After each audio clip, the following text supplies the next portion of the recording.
YCP MLC Duvvada Srinivas సంబంధించి ఏదైతే గత 2 రోజులుగా జరుగుతున్నటువంటి వివాదం ఉందో ఈ వివాదానికి సంబంధించి ఎవరైతే వ్యక్తి పైన మహిళ పైన ఆరోపణ చేస్తున్న దువ్వాడ ఫ్యామిలీ దానికి సంబంధించినటువంటి మాధురి ఇక్కడ ఉన్నారు.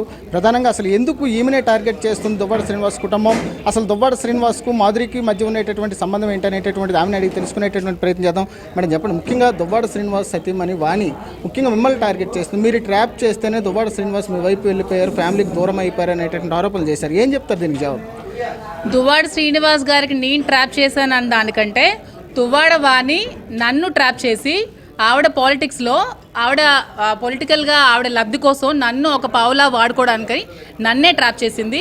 దువ్వాడ శ్రీనివాస్ గారు నన్ను ఎప్పుడూ రాజకీయాల్లోకి పిలవలేదు. నన్ను రాజకీయాల్లోకి పిలిచిందే దువ్వాడ వాణి, నాకు మహిళా అధ్యక్షురాలుగా అపాయింట్ చేసిందే దువ్వాడ వాణి, నన్ను పార్టీలో చురుగ్గా ఉండమని చెప్పిందే దువ్వాడ వాణి, నన్ను గడప గడపకి తిరగమని చెప్పిందే దువ్వాడ వాణి. ఇలా తిరగమని చెప్తూ ఆవిడ టికెట్ మీద కాంక్షతో టికెట్ కోసం మా ఇద్దరికి ఏదో ఉందని చెప్పి ఈ క్రియేట్ చేసి ప్రచారం చేసి నన్ను బ్యాడ్ ప్రోపగండా చేసిందే దువ్వాడ వాణి.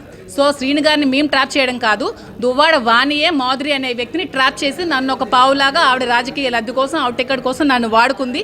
ఆ టికెట్ పోయి ఇప్పుడు ఏది దిక్కుదోచిన స్థితిలో ఏమీ చేయక ఇప్పుడు నన్ను ఎలా బ్లేమ్ చేయాలి, నన్ను ఎలా రోడ్ లాగాలని చూస్తూ నిన్నటి నుంచి సీన్ క్రియేట్ చేస్తుంది దువ్వాడ వాణి. అంటే ప్రధానంగా మీకు శ్రీనివాస్ మధ్య రాజకీయ సంబంధం తప్పితే ఇంకెలాంటి సంబంధం లేదంటారా?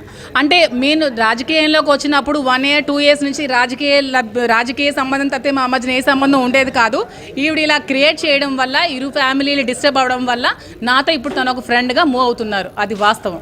ఫ్రెండ్ అంటే ఇద్దరు ఒక ఇంట్లో ఉంటున్నారు అనేటటువంటిది ఆ కుటుంబం ఆరోపిస్తుంది. ఇద్దరు ఒక ఇంట్లో ఉండడం అంటే అప్పుడు అతనికి ఏమైనా అవసరాలు ఉంటే తనకి ఏమైనా ఉండొచ్చు కదండి. ఒంటరిగా ఉంటున్నారు, ఫుడ్ ఏదో అంటే 2 years నుంచి అతను ఫుడ్ పెట్టే వ్యక్తి కూడా లేరు. 2 సంవత్సరాల నుంచి నా ఇంట్లో 1.5 year నా ఇంట్లో ఉంటూ నేను ఫుడ్ పంపించాను, క్యారేజ్ పంపించాను. అతనికి ఒక 6 months దగ్గర ఉండి నేను ఎలక్షన్ అంతా జరిపించాను. సో దీన్ని ఫ్రెండ్షిప్ అనుకుంటారా ఏమనుకుంటారో అది మీ ఇష్టం. టెక్కల్లో ఇంతమంది మహిళా నేతలు ఉండగా ఒక్క మాధురిని ఎందుకు టార్గెట్ చేయాల్సి వచ్చింది? అది మీరు ఆవిడకే క్వశ్చన్ చేయాలి. ఎంతమంది ఉండగా మాధురినే ఎందుకు ట్రాప్ చేసి మాధురినే శ్రీను గారికి ఎందుకు నువ్వు క్రియేట్ చేసావని ఆవిడకి అడగాలి. ఎందుకంటే ఈ 25 yearsలో శ్రీను గారు ఎప్పుడు ఏ మహిళతో మాట్లాడలేదా? రాజకీయాల్లో ఏ మహిళలతో అతను తిరగలేదా? రాజకీయాల్లో ప్రతి ఒక్క రాజకీయ నాయకుడు మహిళలతో తిరుగుతూనే ఉంటారు. ఇలాగైతే ఏ మహిళ కూడా రాజకీయాలకు రాదు. రాజకీయాలు చేయడానికి అందరూ కూడా మహిళలు భయపడతారు. ఎందుకంటే ఒక స్టెప్ ముందుకేసి బయటకు వచ్చామంటే చాలా స్టబాన్గా మేము ఏదో చేయాలని బయటకు సొసైటీలోకి వస్తే మీరు ఇలా డిఫేమ్ చేసి క్యారెక్టర్ అసాసినేషన్ చేస్తే ఇంకే మహిళ కూడా రాజకీయాల్లోకి రాదండి. అంటే శ్రీను గారు కూడా చాలా సందర్భాల్లో కొన్ని ఛానల్స్లో చెప్పారు, మాధురి గారితో కలిసి ఉన్నాను, మాధురి గారితో గుడ్లకి వెళ్తున్నాను, మాధురి గారితో బయటకు వెళ్తున్నాను అని చెప్తున్నారు. ఒక భార్య ఉండగా, ఫ్యామిలీ ఉండగా పరాయి స్త్రీని చట్టవిరుద్ధంగా అంటే పెళ్లి కానిటువంటి మహిళతో అలా చేసే అవకాశం ఉందంటారు. ఒక అబ్బాయి ఒక అమ్మాయి కలిసి టెంపుల్స్కి వెళ్ళడం అని తప్పు అంటే సమాజంలో ఉన్న వాళ్ళని తప్పు చేసినట్టేనండి. ఎందుకంటే ఫ్రెండ్లీగా చాలామంది జెంట్స్ లేడీస్తో టెంపుల్స్కి వెళ్తారు.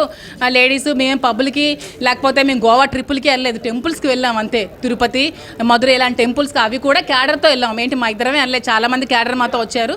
మీరు ఆ క్యాడర్ నెంబర్లు ఇస్తాను కావాలంటే వాళ్ళతో మీరు ఫోన్లో మాట్లాడచ్చు.